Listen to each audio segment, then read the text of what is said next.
Hey guys, welcome back to some more AFK Arena. In today's video, I wanted to talk about the Stargazer. So what I will be doing on my accounts with the Stargazer, just some thoughts I have. In my previous video, I did say how the Stargazer was one that's like beyond Lucretia and Ulna. It sort of loses the fun factor for me outside of maybe if I'm doing a, character specific account for that purpose of a theme, like one I did a Zafrael, that sort of thing. But outside of that and having a bit of fun in that sense, the Stargazer is a bit hazy for me because also we've got so many good new 4-faction heroes that are really outshining some of the new Cell Hypos, and the Stargazer is just seeming a bit lackluster to me. So I want to go through all that. Now, the thing that got me onto this topic was over here, this guide by In Season. So it's a very, very good simplistic guide. I've seen much more complicated guides to priorities. He does have, the single copies of Twins, Mahira, and Mortis,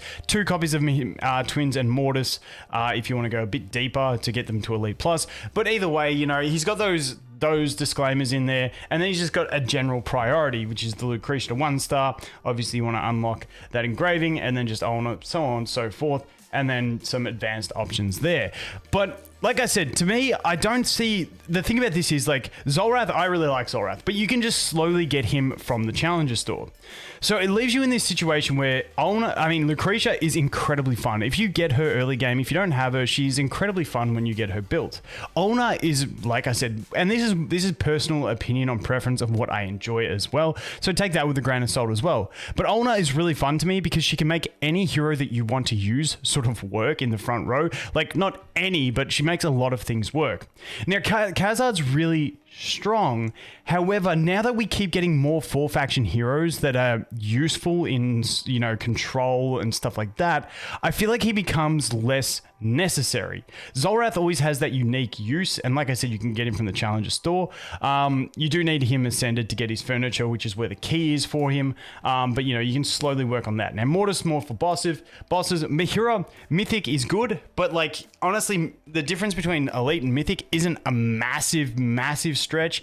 And then we've got Halus, who's becoming a bit of a clutch pick. But when we look at this, I just think for me, unless you like really see something that you have fun with, once you've done Lucretia and Ulna, I'd probably hold. So this is what I'm looking at doing on my account. So if we go back over here, I just want to talk about this because it's something that I've really been thinking about the last couple of days. So on my account here, like obviously I've got my Lucretia, I've got my Ulna. I'm pretty well set up here. Now, past that, I was going all in on Mahira on this account to get her to Mythic. I'm thinking I might just stop that. I'm thinking I'm just going to hold out and save all my Stargazer cards in anticipation for... Because honestly, a Mythic Mahira isn't going to change my world, I don't think, on this account. I don't think it's going to bring that much value to me. But I'm going to hold out from now on. And this is a gamble because it might not pay off. But also, it's a way for me to have more fun once something does come along. And basically what I want to do is just wait and see what comes along. And maybe if I just start hoarding my resources now, my cards, I'll be able to get maybe that next OP sort of Cell Hypo. Not that it is guaranteed to come or anything like that. It's just nothing else really excites me. I've got 1 copy of Mortis, which I just hate Mortis. I got 1 copy of Twins. I could pick up another Mortis and Twins through events to get them to Elite Plus, but I don't really want to Stargaze for them personally. And then as for like diamonds, using diamonds on the Stargazer, I just don't see the point. To me, if you don't have Lucretia, I see it as worth it. And I don't think there's a straight yes or no, spend diamonds or don't spend diamonds. I think it all depends on the RNG you get on summons versus the RNG you get on Stargazer. There would be some mathematical probability that shows which one's better, but I ain't that smart. So I'm just theorizing here. But I think for me, if I didn't have Lucretia, I'd use diamonds to get Lucretia. It's a one-man team. It's very powerful. Outside of that, Ulna, I would probably look at using just cards. Maybe I'd use diamonds. I've just found that on accounts where I go, I do 2 heroes stargazing for, I run out of those 4 faction heroes to Ascended and I lose out on level cap. I reach cap and I can't keep progressing. So I don't see an issue with going Stargaze for Lucretia. When I start this fresh account, which I'm looking at doing on the test server, like I said, if it gets like another 5 days and there's no new server, I'll probably just do one on the main server, but I just really like the test server. But what I'd look at doing is literally saving diamonds for Lucretia from like maybe chapter 10. That's what I normally do as my sort of middle ground. It depends how good your luck is on summons early on. Also, how many codes, how many events, how many free summons we get to get you propped up for the early game. But I found on other accounts that I did, Lucretia at Mythic, once you get her to Mythic in that early stage, once you hit chapter 16, she can actually stomp through stuff really well. Yes, she doesn't have her furniture, but you can get the signature item, and Lucretia can just absolutely dominate from Mythic, Mythic Plus, and then obviously Ascended. A level 200 Lucretia is still really powerful in early progression. So that's the way I would look at it personally. Plus, if you luck out and you get a random copy of her, or there's an event where you can pick her up, it's going to really increase the want to actually stargaze for her. So that's the way I'd probably look at it. Outside of that, if you're a progressed account, you've been playing for a while, like I said, if you don't have Lucretia, she is the one that I would really look at prioritizing and probably using diamonds for, unless you like stargaze for too many other things and you're like hitting your level cap all the time. That's like the one situation where you might look away from that. But in general, I just think she's just too powerful to ignore. And the way she is, unless they straight nerf Lucretia herself, I can't see her falling out of top 5 carries in the game. So like, she's a very safe investment to go ahead and burn some diamonds on, in my opinion. Outside of that, like I said, Ulna, really, really, really powerful.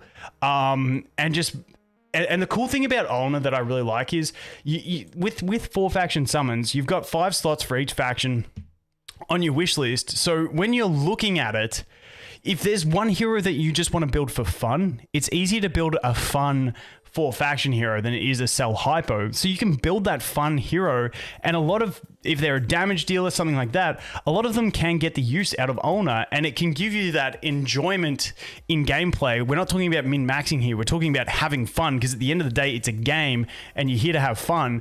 And if, say, the hero that you want to build is like a Thescu, I just say that because I like Thescu, and like, you can put him in the front row, and then he can get that invincibility. I'm not saying he's great in that. Probably not the greatest example, shit, but you get what I mean. If you've got a hero that you think is really fun from the 4 factions, you want to build them, you want to have some fun with it. A lot of heroes can get better use with Ulna in the front row, so Ulna is that fun one. However, for me, I think Ulna is going to come down to a decision of how lucky you've been in summons, how lucky you were in stargazing for Lucretia, and like, how much wriggle room you have on how many heroes you've summoned and stuff like that. It really becomes an RNG game on whether you use diamonds for that Ulna. But in general, I just think Lucretia's great.